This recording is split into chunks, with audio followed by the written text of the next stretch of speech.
Hello बच्चों, स्वागत है आपका मेरे यूट्यूब चैनल पे।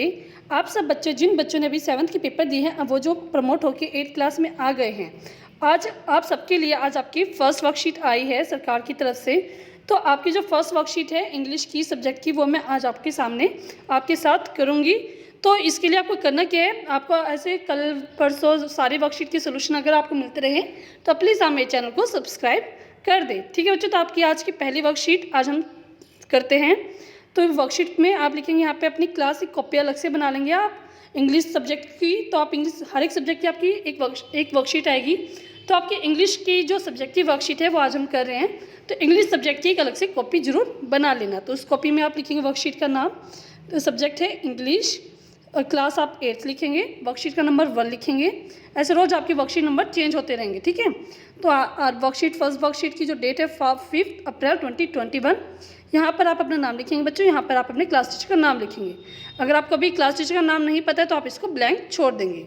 ठीक है, तो स्टार्ट करते हैं। आपकी फर्स्ट वर्कशीट का टॉपिक क्या है आज हमारा, एंट एंड द क्रिकेट। तो जो एंट है और क्रिकेट की एक स्टोरी है उसके बारे में आज हम पढ़ेंगे। तो जैसे कि देखो ये एंट है, ये एंट है और ये क्या है, क्रिकेट। ये क्या है, मौज मस्ती कर रही है, ये क्या है, मेहनत कर रही है। तो इसके बारे में हम देखते हैं क्या है ये। इसके पहले आपको कुछ क्वेश्चन पूछे गए हैं आपसे, तो वो आपको बताने हैं। तो read the sentence given below, tick one option that applies to you. तो यहाँ पे आपको कुछ क्वेश्चन देगी, इसके ऑप्शन देगी, इसमें से जो ऑप्शन आपके लिए करेक्ट है उसको आपको टिक लगाना है। तो फर्स्ट है आई complete my work on time, कि मैं अपना काम समय पर पूरा करती हूँ। तो आप क्या करेंगे, इसमें ऑलवेज कर दें कि आप हमेशा अपना काम समय पर करते हैं। नेक्स्ट है I plan my task and activity, कि मैं जो भी काम मुझे करना होता है फ्यूचर में मैं उसको एक प्लान बना के करता हूँ। तो इसमें आप कहेंगे ऑलवेज, कि मैं हमेशा करता हूँ। अगर आप हमेशा करते तो ऑलवेज लिखेंगे, नहीं करते सम टाइम करते हैं, नेवर लिखते हैं तो सम टाइम या नेवर भी आप कर सकते हैं। नेक्स्ट है when I work, third when I work I get distracted, कि जब मैं काम करता हूँ या करती हूँ तो मैं थोड़ा सा डिस्ट्रैक्ट हो जाता है, मतलब जो काम मैं करूँ उससे थोड़ा सा भटक जाता हूँ। तो आप कह सकते हैं सम टाइम। तो कभी कभी ऐसा हो जाता है कि हमें कोई मूवी दिख जाए काम करते करते, या कुछ और चीज़ हमें कोई काम दूसरा आ जाए तो हम उसमें थोड़ा सा डिस्ट्रैक्ट हो सकते हैं। तो इसमें आप लिखेंगे सम टाइम। ठीक है, तो ऑलवेज ऑलवेज लास्ट में आप लिख दीजिए सम टाइम। नेक्स्ट क्वेश्चन है given below is a poem about an ant and cricket. तो अब हम पोइम पढ़ेंगे कि एक पोइम है एंट और क्रिकेट के बारे में। The cricket spend the summer singing and playing. जो क्रिकेट था वो क्या करता है, उसने जो समर थी, गर्मियाँ थी, वो गाते और खेलते हुए बिता दी थी। He does not plan anything for the future, कि उसने भविष्य के लिए कुछ भी योजना नहीं बनाई थी। When the winters arrive he has nothing to eat. जब सर्दी आई तो उसके पास कुछ भी खाने के लिए नहीं था। He decide to ask the ant for help, और उसने जो एंट थी उससे उसने मदद के लिए याचना की। ठीक है, तो देखते हैं। Now read the first 2 stanza from the poem and answer the question that follow. अब हमें 2 स्टेंजा देगी, उसको हम पढ़ेंगे और उसके नीचे जो क्वेश्चन दिए उसको हम करेंगे। तो स्टेंजा पढ़ते हैं। First stanza, is silly young cricket accustom to sing. जो एक मूर्ख और जो जवान क्रिकेट था वो हमेशा गाना गाता रहता था। Through the warm sunny month of gay summer and spring. जब जो गर्मियों की सीज़न थे जिसमें गर्मी और धूप पड़ रही थी तो वो उस मौसम में अपने आप को मस्त रहता था, गाना गाता रहता था, किसी चीज़ की वो चिंता नहीं करता था। Began to complain when he found that at home. उसने कंप्लेन करना कब स्टार्ट किया, जब वो घर पर बंद हो गया। His cupboard was empty and winter has come. और जब सर्दी आ गई और जो उसकी जो कबर्ड थी वो खाली थी, मतलब उसमें खाने पीने का कोई भी सामान उसके लिए नहीं था। नॉट ए क्रम टू बी फाउंड, मतलब क्रम मतलब कोई भी खाने की चीज़ उसके लिए नहीं थी। On a snow covered ground, उस टाइम जबकि ग्राउंड पे क्या थी, बर्फ़ ढकी हुई थी क्योंकि सर्दी का टाइम था। Not a flower could see, जब वो एक फ्लावर तक नहीं देख पाता था। Not a leaf on the tree, और जब एक पेड़, किसी भी पेड़ पे एक पत्ता तक नहीं था। ओ व्हाट विल बिकम से द क्रिकेट ऑफ मी, और मेरा क्या होगा। अब ये बात क्रिकेट बोलता है क्योंकि उसने गर्मियाँ क्या थी, मौज मस्ती में बिता दी थी, अब सर्दियों में उसको चिंता हो रही थी।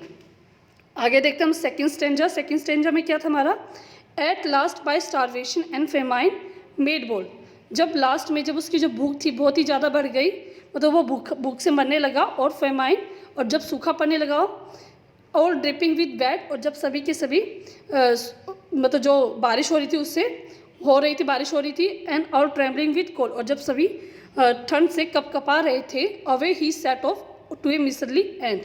तो वह मतलब क्या हुआ, एंट के घर पर गया। To see if to keep him alive he would grant him shelter from rain.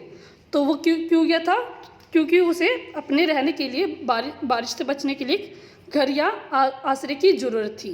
And a mouthful of grain, और उसे कुछ खाना अनाज की भी ज़रूरत थी। He wished only to borrow, उसको सिर्फ उधार लेना था। He would repay it tomorrow, और वह उसको दोबारा कल वापसी कर देगा जब भी उसके पास ये सब चीज़ आएंगी। If not he must die of starvation and sorrow, अगर वो ऐसा नहीं करता तो भूख और दुख से वो मर जाएगा, ये बात उसने कही। अब हम करते हैं बच्चों इस वर्कशीट के question answer. First question, name the two characters in the above stanza. अब इस दो स्टेंजा जो हमने पढ़े, इसमें दोनों से दो कैरेक्टर हमने यूज़ किए, उसके हमें नाम बताने हैं। तो इसका नाम आप लिखेंगे यहाँ पे, तो इसका नाम लिखेंगे बच्चों ant, the ant and the cricket. तो दोनों के नाम हो गए the ant and the cricket, दो कैरेक्टर हमारे इस्तेमाल हुए हैं। नेक्स्ट क्वेश्चन देखते हैं इस वर्कशीट का। नेक्स्ट है, why did the cricket complain, जो क्रिकेट था वो कंप्लेन क्यों करता है। चूज़ द करेक्ट ऑप्शन, तो आपको करेक्ट ऑप्शन को चूज़ करना है।